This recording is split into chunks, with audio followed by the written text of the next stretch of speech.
Normally এইভাবে intro করি না, কিন্তু আমি এখন ঝুলছি একটা গুহার 100 ফুট নিচে, যেটা মাটির নিচে 5 কিলোমিটার জুড়ে বিস্তৃত আছে।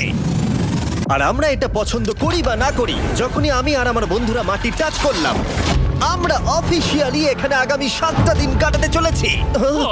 বাবারে, এটা আমার জীবনে করা সবথেকে ভয়ঙ্কর জিনিস। প্রথমত, আমাদের এখন এখান থেকে অনেকটা দূরে যেতে হবে। কেন? যদি ঝড় বৃষ্টি হয় তাহলে এই পুরো জায়গাটা জলে ভরে যেতে পারে, আর সমুদ্রের মতো ঢেউ এসে সবাইকে ভাসিয়ে নিয়ে যেতে পারে। সেই জন্য আমাদের আরো ভিতরে যেতে হবে একটা বেস ক্যাম্প বানানোর জন্য। ভাই এটা পুরো পাগলাম। এটা একটা অন্য জগৎ মনে হচ্ছে। এই কেভ এন্ট্রান্সটা হয়তো দেখতে সুন্দর, কিন্তু দেখে যা মনে হচ্ছে আসলে তা নয়। আর আমরা হয়তো জানি না যে আগামী 7টা দিন আমাদের জীবনের সব থেকে কঠিন সময় হতে চলেছে।